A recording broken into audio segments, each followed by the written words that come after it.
Hi there. Welcome to the Sober Circle channel. Enjoy this speaker tape. My name is Loren, and I'm an alcoholic and a member of Alcoholics Anonymous.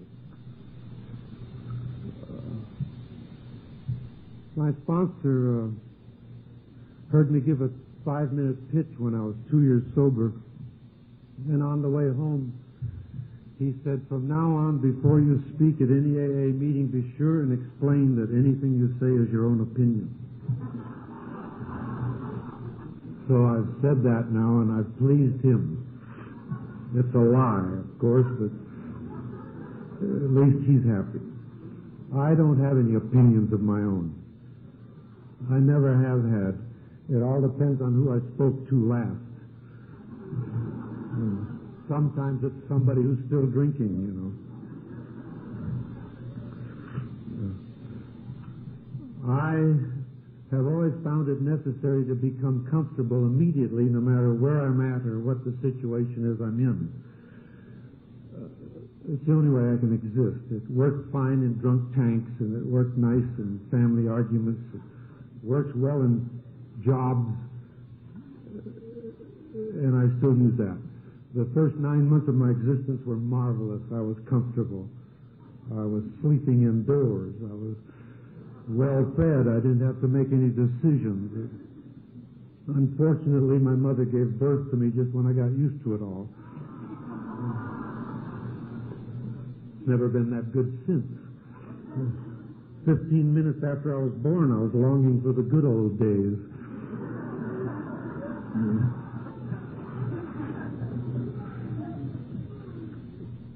I told her one time, if I'd have had a light and something to read, I wouldn't have come out at all.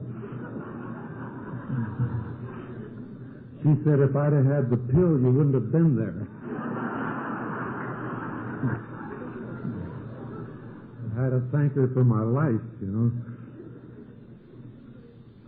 It's interesting, if our grandmothers had all had the pill, this room might be almost empty now. I wouldn't be here, I know that. I grew up out in the desert outside of San Bernardino. We lived outside of town about 15 miles. We had no neighbors, just ourselves. My mother was in charge of our family. She was the boss. She issued the orders, and everybody obeyed. My mother was a strict disciplinarian. She thought everything should be disciplined, plants, animals, and people. I learned how to heal before the family dog did.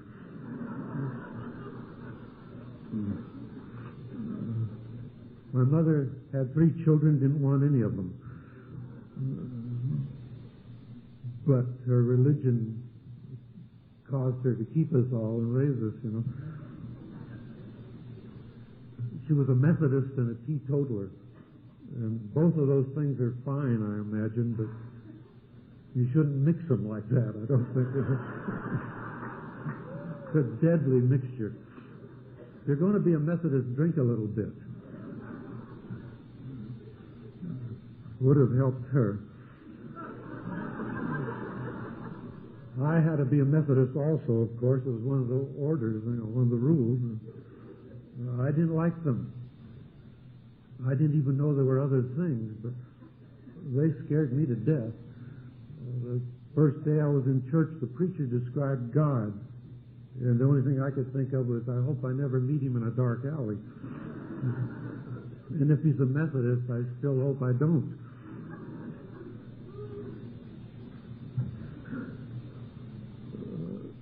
The Sunday school teacher one day described the devil to us, and I fell in love with him. He was the nicest guy they'd come to so far as I was concerned. That Old Testament's full of people that scare you to death.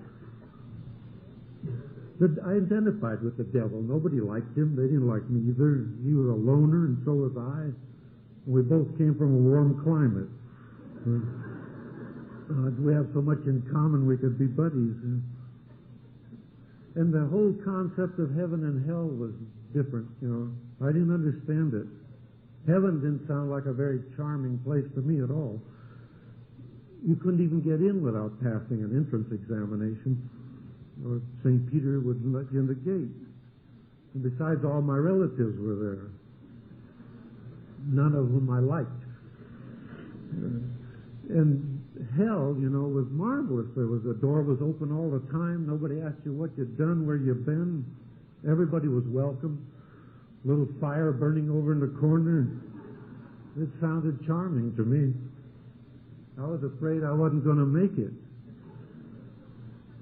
I told my grandmother about my fear, and she told me not to worry. Sunday school was marvelous. So the Sunday school teacher I had a picture of the Roman Colosseum, and she told us this hair-raising story about the Romans throwing these Christians to lions. And she made the mistake of emphasizing the fact that the lions had been starved for 3 weeks before that.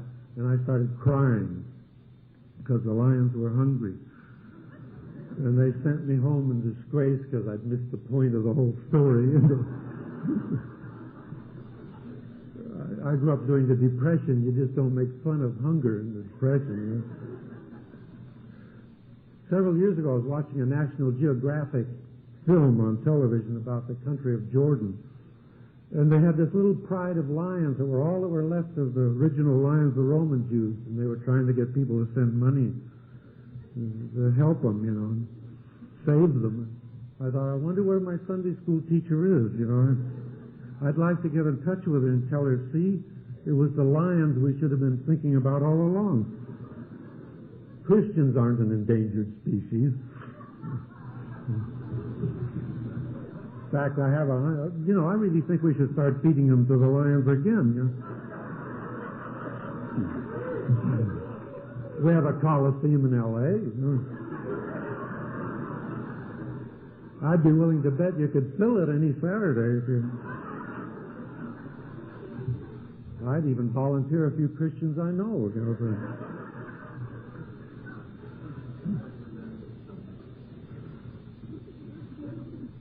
I lived out in the desert there. I believe I grew up, I was an alcoholic all along, in my opinion. I was, God in His infinite wisdom forgets to label all of us, and I wish He wouldn't do that. If I'd known I was an alcoholic, I could have started drinking immediately. And wouldn't have wasted all this time and caused a lot of people a lot of trouble. But no, I had two sisters who refused to have anything to do with me, and I spent all my time by myself. And if I got lonesome, I talked to whatever was in front of me. Usually it was a small plant or a rock or gopher or snake or something. None of those kind of things frightened me. So I got along great out in the desert. And I still talk to myself. And unfortunately, I've done it so long, I don't know I'm doing it sometimes. And people at work get nervous. And some of them make fun of me sometimes when I'm doing that. But it doesn't bother me a bit anymore. I'm so used to it. I remember my family were uncomfortable about it a lot. When I was sober about 2 years, one of my sisters came up to visit me from Riverside. They'd heard I was sober and sent her up there to check it out. She came and she decided what I needed was a home-cooked meal. And I didn't have any groceries in the house. So she decided we'd go to the grocery store, and she handed me this list of stuff to buy. And she said, I'll wait outside for you. And I said, well, why don't you come in with me? And she got nervous and embarrassed. And I said, what's the matter? And she said, do you still talk to the vegetables? Big deal, She heard me say hello to a turnip once.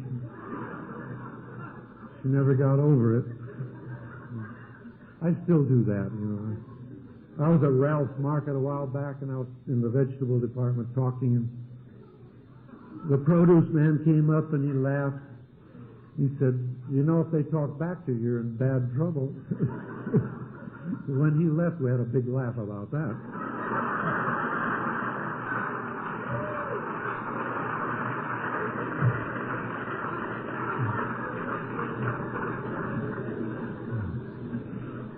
I had such a good time, I took 5 carrots home with me. Spent the weekend with them. In some ways, carrots are superior to humans. In many ways, come to think of it. We had a lovely weekend. When I was about 13 years old, my folks sent me to Los Angeles to go to high school, junior high and high school. I lived with my aunt and uncle. High school was such a traumatic experience, I almost blocked it completely out of my mind. A couple of good things happened. I was failing, of course. I failed my way through every school I ever went into, and it was a point of pride with me. You think you're going to teach me something, do you?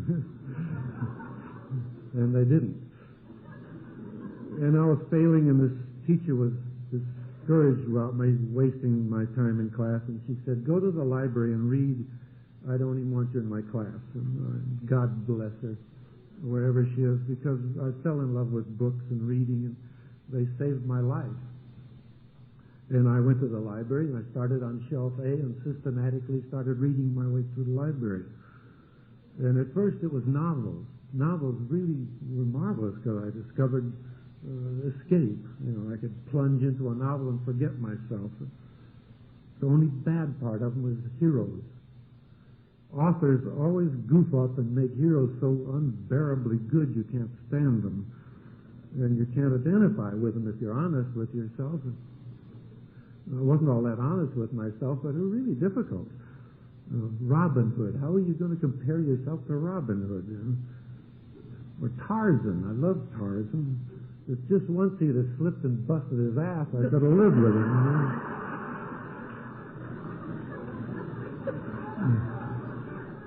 King Arthur. You know, God, I loved those stories about King Arthur. Sir Lancelot was my hero. I couldn't bear him. He was so great. And years later, then they made that musical Camelot. I went to see it. And he sings a song in there. And there's a line in one of the songs he sings where he says, I'm the godliest man I know. And I thought, my God, he's an alcoholic. Only alcoholics make statements like that. You know? And I understood him immediately. You know, it explained all the dragons he used to see. Seen a few dragons myself, you know, committing adultery with the queen, you know, so I could almost identify. And I loved him.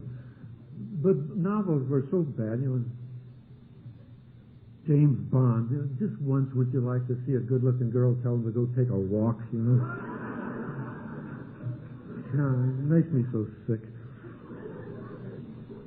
I stopped reading novels. I switched to history because it's written by people who were there and saw it happen. And I kind of fell in love with that sort of thing. The Crusades were magnificent. They had me on the edge of my chair the whole time. I was so excited. I was in tears when I found out who won. I was rooting for the other side the whole way through. But I'm convinced history does repeat itself, so there will be another crusade. And this time when the Methodists hit the beach, I'm going to be there waiting for them.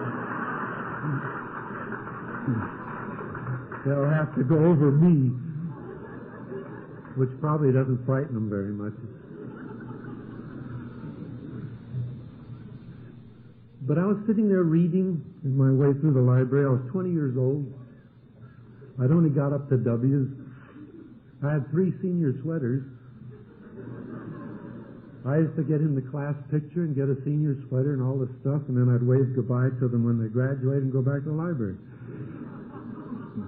I'd been a senior so long, everybody had forgotten about me.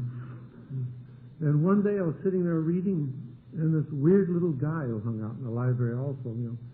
There was 2 of us there. Weirdos don't talk to each other much. First time he'd ever spoken to me. He said he wanted to go downtown Los Angeles, but he was afraid to go by himself. And he asked me if I'd go with him. And I said, what do you want to go for? Well, I'd never been down there either. And he said that our country was at war with somebody, and he wanted to join the Navy. And I took his word for it. I hadn't got around to current events at all yet. I was a couple hundred years behind that. I was struggling through the 30 Years' War at the time. I thought, well, we probably are at war. not inconceivable. And I went with him to see what downtown Los Angeles looked like. We went to the Federal Building, and there was patriotic speeches and a lot of color and glitter, and it was impressive, all the fuss they were making over everybody, and I got so carried away I enlisted in the Navy, too. Took us both, which shocks me when I think about it now. I wouldn't have taken this. They discovered we were both seniors, and our class was graduating that month, and they gave us a 30-day leave to finish school. Then we came back to school, and he went to graduate, and I went back to the library. Thought I'd knock out the W's, The principal had heard about us, and he called me into his office and made a little patriotic speech and said that the school board had decided to give me this diploma, even though I hadn't earned it and didn't deserve it much, but because I was in the service. And I thought, well, I was trying to figure out his message, and I thought, well, he probably doesn't want the enemy to think we're sending illiterates over there, I mean, if you're going to be killed, you should have a high school diploma. And I took it, and I still have it. They'd like to get it back now. And burn it. They had their 75th anniversary a while back, and I went to it. And I can mingle with 3 classes. None of them want me. So I love having that diploma because it's something I didn't earn, and I got it, and I don't have to give it away. I went to boot camp at San Diego. There was 200 of us in a company, and you could always find me. I was the only one smiling. Everybody else was unhappy. They didn't like the discipline, the food, the clothes, or where we were living, or anything, nothing. I'd never had it so good. I'd never eaten that good before in my whole life. The food was magnificent. Oh, I still think of it fondly. Food alone would get me back. It was marvelous. He even fed you 3 times a day. I was in the only pair of shoes I'd ever had that nobody else had been in but me. And the discipline after my mother was like the Boy Scouts.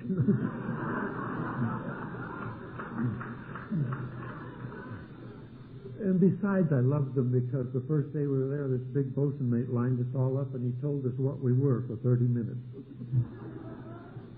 None of it very complimentary. But he summed up his little speech by telling us that he didn't want us to ever think again. He was going to think for us. And I stopped immediately. Never had another thought in the next 5 years. And if he comes in this door 5 minutes from now, I'm going to do it again. If you want to think for me, anybody, I'll turn my will and my life over to you in a second. I hate making decisions. I got along marvelous in boot camp. Too bad they didn't give awards or something. When we graduated, 199 guys were trying to tear down a chain link fence that kept them out of San Diego, and I was sitting on my bunk crying. I was losing my only happy home, and I didn't know what they were after in San Diego anyway. When they told me, I thought, well, still wouldn't tear a fence down for it.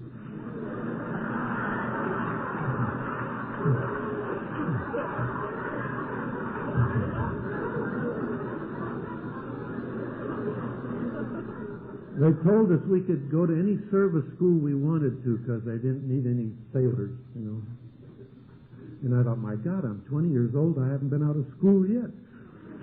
And I wrote down sea duty on my paper, and they sent me to radio school at Chavez Ravine in Los Angeles. I was right back in Los Angeles again, about 8 blocks from home. Nothing had changed, really, except my mother wasn't there. They'd replaced her with this captain. Sounded a lot like my mother, come to think of it. I was sitting in radio school flunking. They didn't have a library. And I got lonesome, I'd never been lonesome really before. But there was a group of guys I sort of admired, and I wanted them to like me. I didn't know how to do that. So I hung out with them, And they sort of tolerated me, and I started copying things they did, thinking they would accept me better. They smoked, for instance. I'd never done that. I started smoking, and they made fun of me because I almost choked to death learning how to do that. And I discovered a whole new kind of pain. It was public humiliation, you know. Different kind of pain than getting hit in the head with a fist, because it didn't go away ever, you know. They used interesting four-letter words in their conversations. God, I like that, you know. Some of them I knew. I'd run across them in books.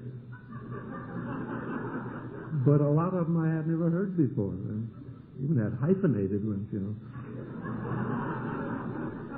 And I started using them, and unfortunately, not knowing what they really meant, they quickly discovered that I didn't know.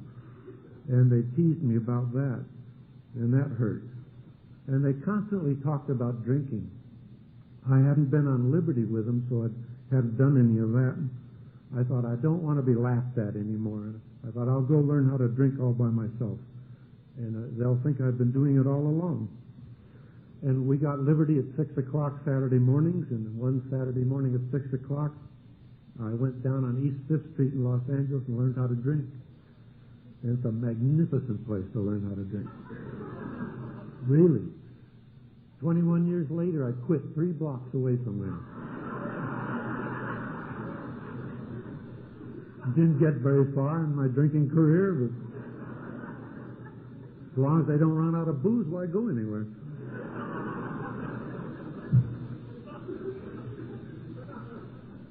That day I started drinking was magnificent, because after about 8 or 10 drinks, I realized that I was talking to this bartender, and I felt comfortable about it. And it was like we were old pals, and I was terrified of strangers. I didn't even feel good around relatives unless I'd known them a long time.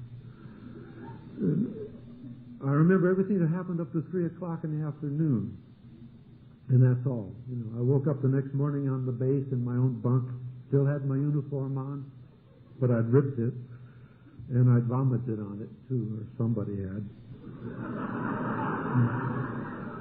The guy in the next bunk told me what happened after 3 o'clock. You know, he said, we even had to get you out of jail. And I didn't remember being in jail or seeing a policeman or anything. You know? I got to thinking, if that's how it is when you drink, that isn't a bad arrangement, you know. Because I remember the best half of the day, you know.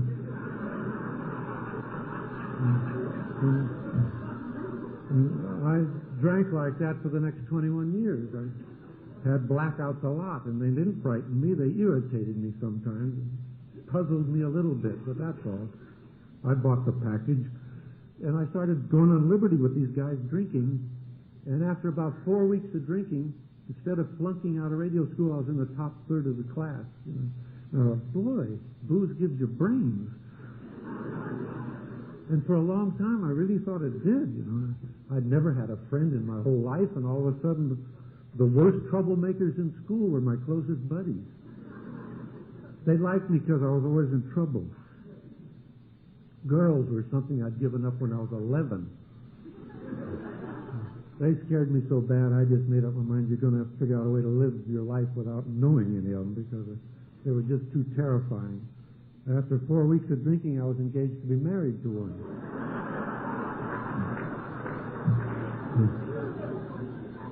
Yeah. Marvelous girl.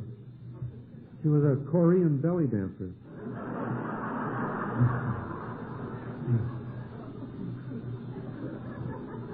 Actually, I learned a lot from her, you know. Some of the things she taught me I haven't even used yet.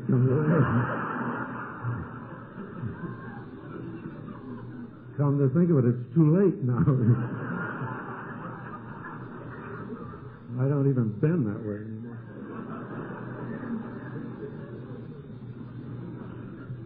It was a custom in those days for girls to give their boyfriends ID bracelets. And she got me this silver bracelet with my name on it, and on the inside she'd engraved Love Always and signed her name.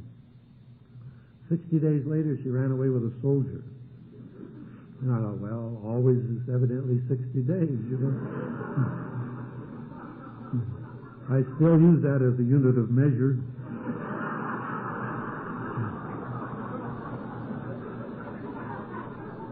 Works out well in AA. Somebody says, this is always, and I think, well, I can use 60 days worth of that. I love AA romances. I really am. I love them.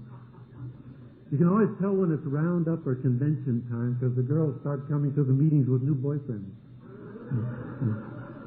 You can't lay around the pool with the same guy you were with last year, you know. People won't know you've grown.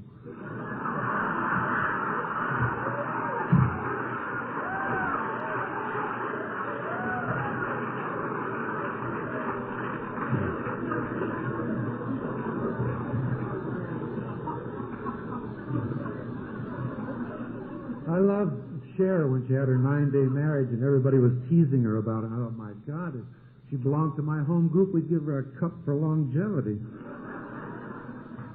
We had couples that couldn't make it to the Lord's Prayer.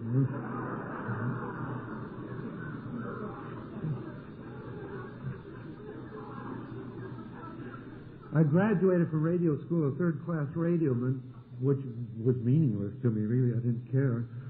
But when our commanding officer handed me my rating badge, he said, this makes you a leader of men.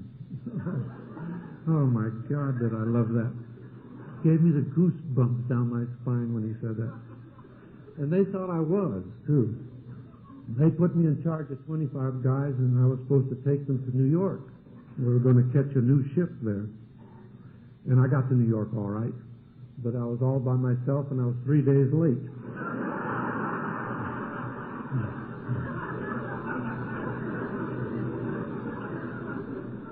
It ended my career as a leader of men.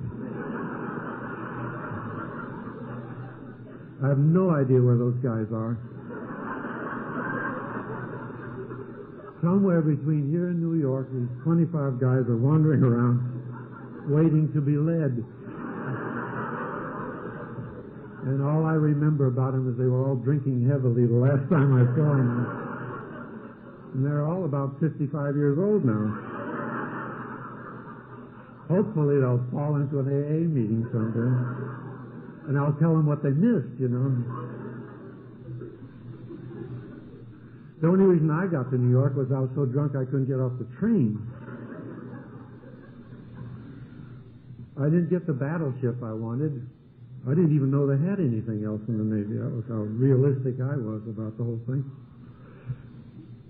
They took me to the Brooklyn Navy Yard with 23 other guys from school.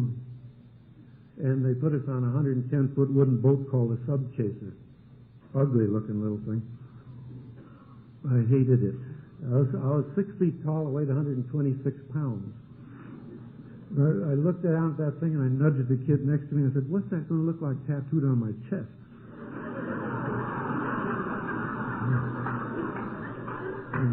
He checked me out all over and he said they couldn't even get it on your chest.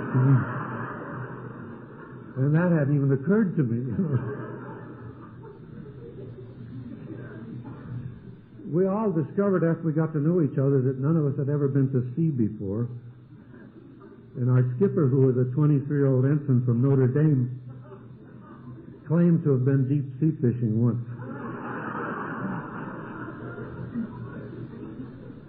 We later figured he lied about that. They had to call the civilian dock workers over to put the ship together, you know. The equipment had to be installed, and we didn't know how to do it. And then we got our orders to get underway, and after 3 attempts, they told us, never mind. And a Navy tug came over and towed us out into New York Harbor. And when we got out there, the bosun in charge of the tug hollered over to our skipper and said, where are you guys supposed to go? And the skipper said, Key West, Florida. And the bosun mate said, it's that way. We were always glad he pointed, you know, because that's the way we went. We never left sight of land all the way either. As soon as it got dark, we went in close to the beach where we could see the cars going by.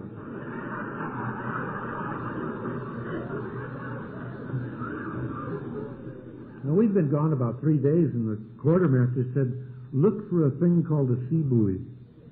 And he had this picture of one. we found one of those things, went into this little harbor, which we assumed was Key West, Florida, and it turned out to be. And we went alongside the dock, and it was full of boats, this harbor, and we didn't bump into any of them. It was great, you know. The port director came aboard and shook the skipper's hand, and he said, "That's the most remarkable piece of seamanship I've ever seen, that you just ran through our minefield."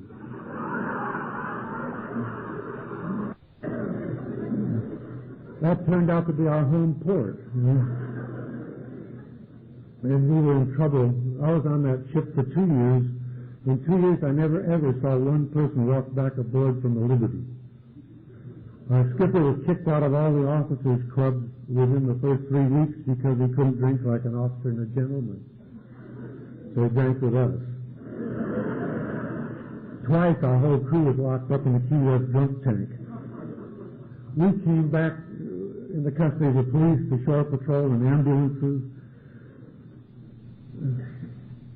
It was marvelous, you know. It was just marvelous. It was drunken orgy, and I loved every minute of it. Our job was convoy duty. We'd pick up convoys off Cape Hatteras and take them to Panama. Which was all right. But frequently we lost them, you know. Because our skipper also suffered from chronic seasickness. And as soon as we get underway, he would take a bottle and go to bed. And he didn't want to be bothered. And neither did we. I remember once we had a 50-ship convoy. The quartermaster and I were on watch. And in the morning he woke me up. And he said, "There's no ships in sight." And I looked over the side, and sure enough, they were all gone. He said, "You think they got sunk?" Now it seems to me we'd have heard some noise, you know. We didn't know how to fill out the log, you know. So we put down that they lost us, or we lost them, you know. And we never received any radio messages much, because I used to not listen to the radio. It kept me awake and it hurt my head. And I thought eventually I was going to get in trouble because other, merchant ships used to come over and throw messages to us. The third received, you know. And I thought, they're looking for you guys, you know. And I changed my rating to a signalman. We didn't rate a signalman. So they transferred me to the fleet. And I thought, that's probably where I should be. And I went to Pearl Harbor. They put me aboard Admiral Turner's flagship. There were 500 officers on it. And within 24 hours I had a court-martial. It was marvelous, you know. First one, you know, it was so impressive because there were 6 officers in white uniforms with decorations, and I looked around and there was nobody in the room but me, you know. I thought, my God, they got all dressed up just for me. I got a summary court-martial. They sent me to 30 days bread and water. I like bread and water. That was no big deal. The brig is kind of nice. It was quiet and nobody bothered me. You can have 2 books. You have the Bible and Navy rules and regulations. It was good. I laid on one pillow and read the other. Ate my bread and water. It was marvelous. When I got out, they discovered I'd gained 5 pounds.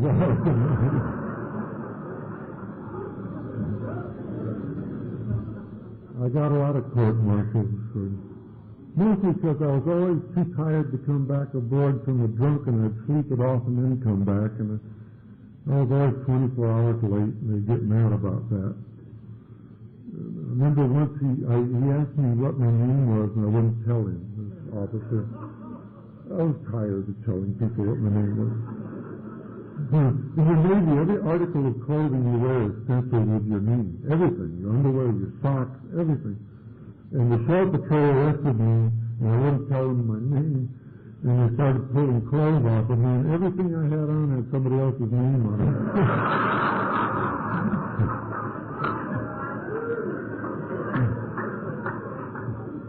If I didn't have clean clothes, I'd steal them off the clothesline. But this time I wouldn't tell the executive officer who I was, and he called that silent contempt, which was a court-martial offense. Now that was pretty unfair of the Navy, because silent contempt was how I felt about everybody in the whole world. And it seemed unfair to make that an offense. They officially gave me a general court-martial. I was sentenced to a year in the naval prison in Pearl Harbor. And I still have a resentment against the Marine Corps about that, because this Marine captain told me I was a drunk, which I already knew. And he said, when I get through with you, you're not going to be a drunk anymore. And I did get a year's sobriety.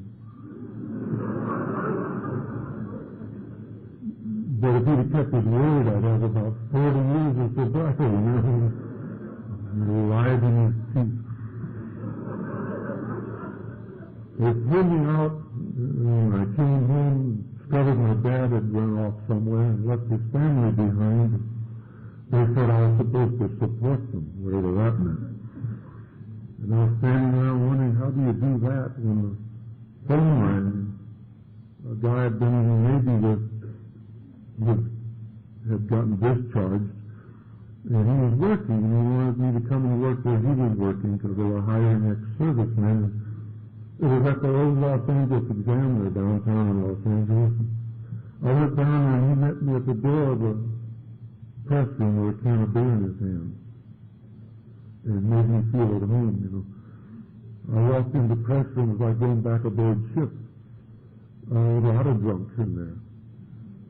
And I discovered they had a system that protected each other. If you got drunk and passed out, they'd hide you under papers so the boss couldn't find you. Or they'd put you in the back of somebody's car and let you sleep it off, and somebody else would do the work. And it was fine for quite a while.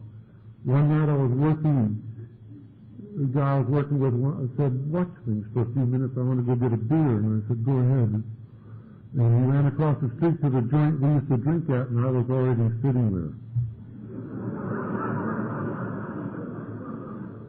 But it sounded so good, I couldn't resist. But the word got out about me, and the other guys didn't take care of me anymore, and I got in trouble with the union. And they put me on a probation period. Put me on a crew of guys who were also on probation. And I met an ex-Marine there, about my age, who had a bad drinking problem. He drank like I did, and we became buddies. We became almost brothers. We drank together for the next 15 years, and he drank just like I did. We could be sitting in the bar drinking and talking and both have a blackout at the same time. And I wouldn't see him for 3 days. We'd meet on the street and start our conversation right where it left off, He'd never say where he'd been, And, I understood that. Funny thing, when I got married, my wife never could figure that out. It always bothered her. A lot of things bothered her, but that really bothered her. Remember once I'd been missing for 4 days, and she was going through my coat pocket, matchbook covers and things, and putting them on the coffee table, ticket stubs. It was like a jigsaw puzzle. She trying to figure out where I'd been. I was kind of curious myself. And she finally got disgusted and said, well, you know you're going to be gone like that, call me.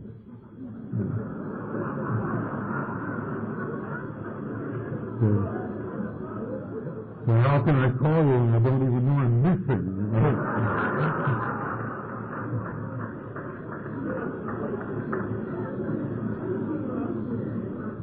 She never could get that through her head, I was married for 9 years to this lady. She filed for 9 divorces. Every February, this was regular. I did have to remind her once, wreck her record, She loved dancing. Every time we make up after one of these divorce threats, I had to take her dancing. Just the word dance makes my blood turn to water. I hate dancing. I just hate that. Walter Cox had a reason why he hated it, and I fell in love with his reason. He said he hated dancing because it's an endless series of decisions.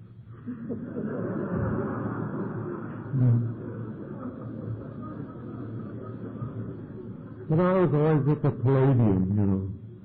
She said one time, "What are we sliding around the wall for like this, you know? Everybody else is out in the middle of the room, you know." And I couldn't tell her how absolutely terrified I was. I didn't want her to know. I was frightened of everything. The reason I had to get her back all the time was she wasn't afraid of what I was afraid of, you know.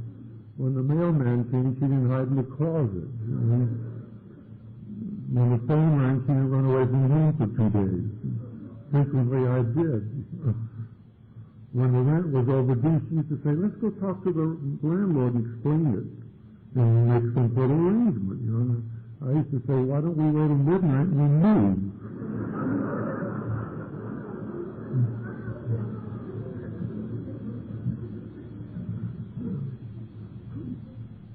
I used to drink it down on East Fifth Street in Raleigh where I first learned, and my favorite bar was up on Temple and Figueroa Street in Los Angeles, a place called the Karaoke. Lovely name. Charming bar full of prostitutes and thieves and drug addicts and my kind of people. I liked it because nobody asked you, "How come you're drinking so much? And why are you drinking that fast?" And my wife used to always say, "I'm on my first drink and that's your fifth, isn't it?" And I think, why does she keep counting things like that? You know? I'm not counting hers. There was a policeman down at the karaoke area, and that was his beat. He hated drunks. Hated them passionately. And he was always arresting me. And he beat on you all the way to Lincoln Heights drunk tank. And he was a big guy, and he was hurting me. And I thought he's going to kill me someday, obviously.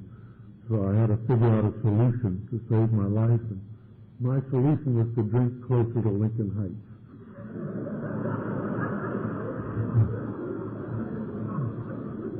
I got so close he could only hit me once and we were aware, you know.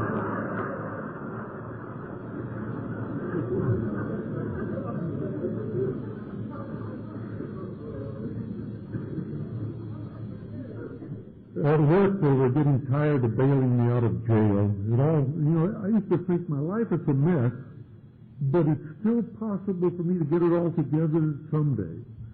And finally, I couldn't believe that anymore. It got to where I knew it was never going to be figured out. I was never going to be able to put it all together. And I was tired.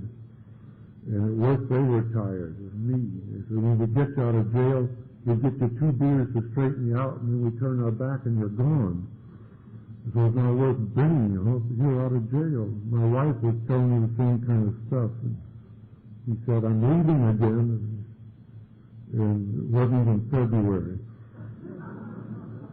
And she said, "Don't come after me anymore," and I couldn't have anyway. You know. I'd gotten to the point that if I got up out of bed and had one thought, I had to go back to bed because I'd blown the whole day's supply of energy.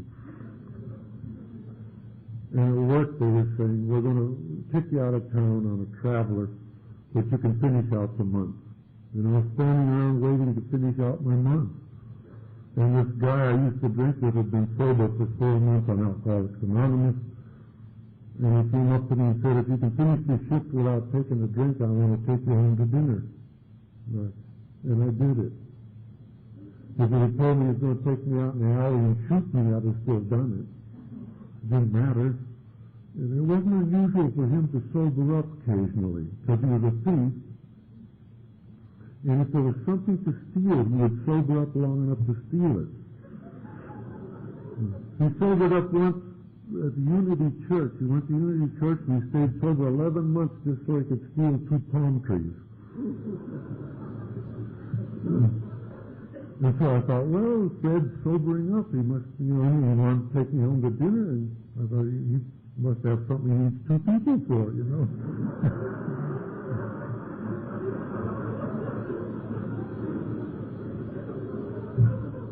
Must be bigger than a palm tree, you know.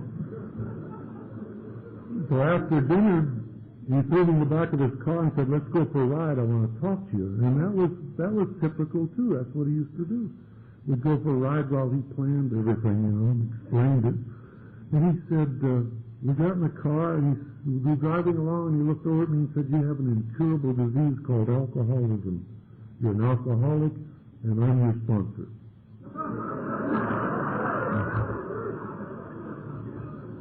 I thought, what the heck, you know? It's a new approach. And I kept waiting for him to tell me what we were going to steal, you know. Then he started telling me all this garbage about some people he'd met who were straightening out his life, and how he'd found God, and all, you know, and I thought, Jesus. Then I turned on the dash, you know, the overhead light so I could see him better. Who is this guy, you know? And it was really him. He said, "I got some people I want to introduce you to." Oh, my golly, he's got a whole gang together. And it was an AA meeting called Brentwood. Huge meeting, big as this place. We went in this big room full of bright lights, noisy, loud, horrible people. Friendly people, you know, they're the worst. Hugging and kissing each other right out where you could see them. Looked like an orgy with morals. I wasn't used to touching people. In my family, if you brushed up against somebody, you apologized immediately. When my mother shook hands with me when I went to war, you know, we both were in tears over that. He took me down the front row and held me in his arms during the meeting because I was beginning to withdraw and shake, you know. They had those crockery coffee cups and I was afraid to drink out of them. And I was ashamed of him holding me in his arms like that anyway because my manhood was hanging by a thread as it was, you know. After the meeting, 180 people ran at me with their teeth showing, you know.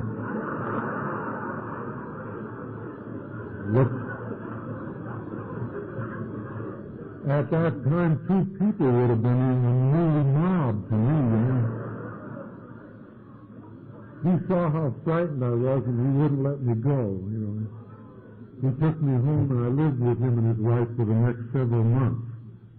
And for the next 2 years, in fact, if you saw Fred, you saw me. And you couldn't get a piece of paper between us either. He was the only human being in the whole world I trusted. And I understood him, I knew him, he could absolutely not lie to me. We'd slept in the same gutters for 15 years. And that man, I knew him inside and out. I trusted him. He didn't even go to the bathroom without me. The only reason he went to bed without me is because his wife made such a big fuss of him.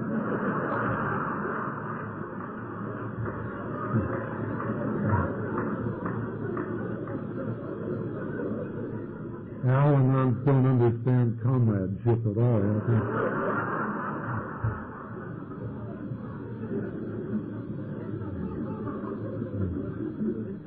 I'm scared to death of them anyway, you know. They're dangerous. They can work the steps and drink at the same time.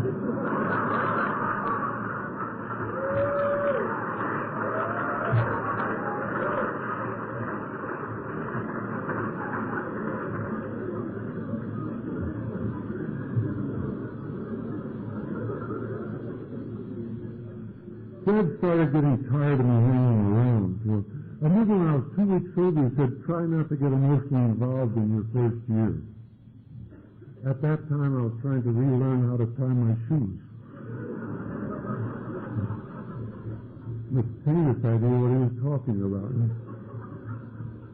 On my first birthday, he handed me my cake, and he leaned over and said, "It's okay now."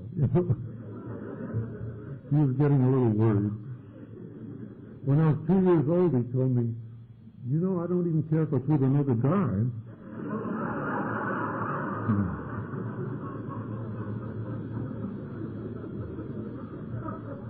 When I was 6, he came to visit me and he had a plant with him. He said, it's not healthy to live alone like this. Left me with this geranium plant. I'd like to say the plant and I are doing well, but it was either kill it or send it to Al-Anon.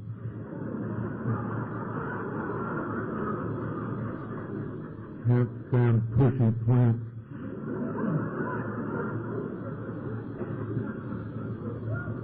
I told her to go work its own program, man.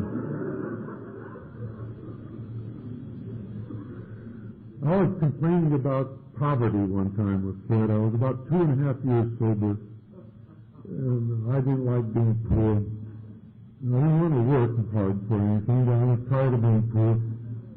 And he said, God's testing you. I said, wouldn't you think God would quit? You know? He's been testing with me with poverty all my life, and we both know how I handle that. Not one lousy time has he ever tested me with unmanageable wealth.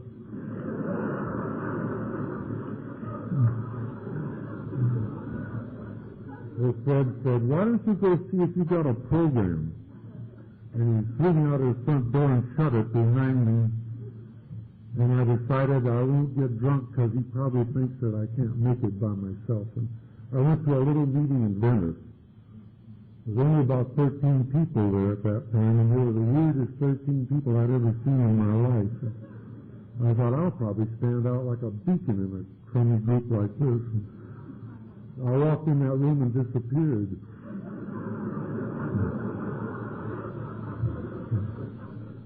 I used to think about suicide a lot in my third year. It sounded so restful somehow or other. And I was in constant pain. And there was this little guy, his name was Sam, Serenity Sam they called him. He looked like a hippie version of Buddha. And he was reading suicide notes to these assembled people. And I fell in love with him. I went, my God, there's another person like that, you know. Because I didn't know anybody else carried them with them all the time. I had one, always, 34 pages. Magnificent piece of literature. And these were always on the backs of paper bags and things. And these were brief. There were only a couple sentences. And I thought, gee, I never thought of these brief, you know. My problem was I didn't know who to address mine to, you know. I didn't want to say to whom it may concern. I was afraid nobody would read it. I told him about this. I said, Sam, why don't you and I go together? And he said he didn't want to yet. He was in a current involvement and he wanted to see how it worked out, you know. But he told the group about me and they made me their secretary. So naturally I couldn't kill myself for a year, you know. My ego wouldn't let me. I don't understand egos. You know, I've got one the size of a mountain. And I took as honest an inventory as I can take. And in my inventory I discovered that not once in my whole entire life have I ever done one noteworthy thing. Ever. And here's this ego, you know. A mountain climber couldn't get over it. And I figured out that somewhere in the world there's a great achiever who's running around with an ego the size of a tennis ball. And that's mine, you know. And I've got his. And if I ever meet him, we're going to have an exchange, you know. So I bragged about being a thief one night, and they made me their treasurer also. They only had 50 cents in the treasury. They owed $50 to Central Office for Literature. Sam had been writing deceased on all the bills.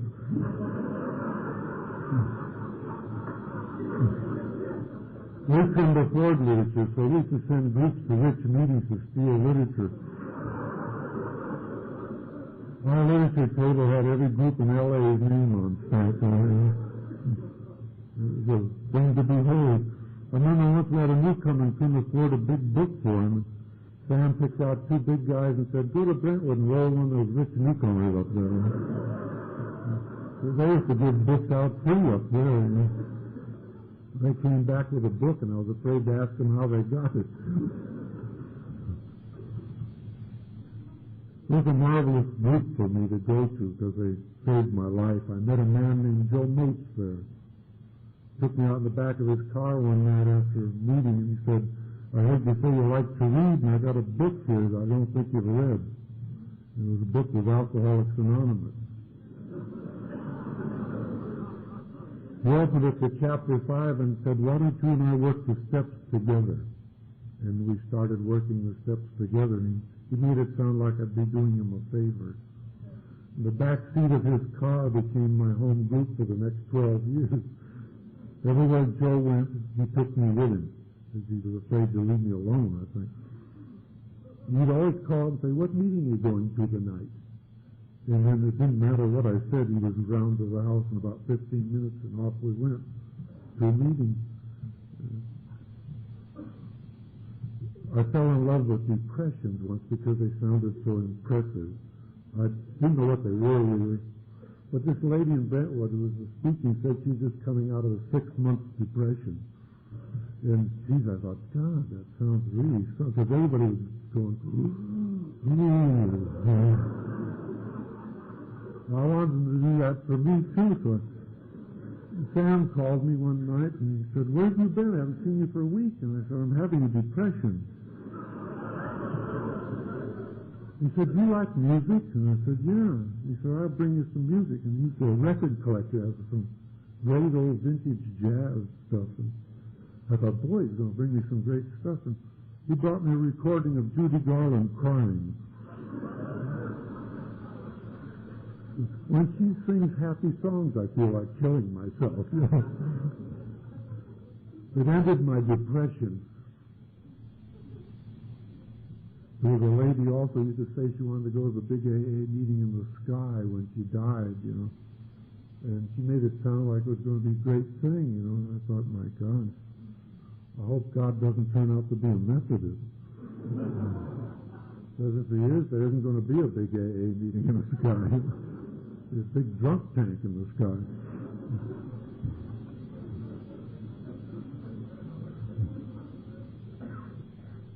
A girl called me up one night, a young girl, about 26 years old. She was crying. And the reason she was crying was because she hadn't reached one single goal she'd ever set for herself.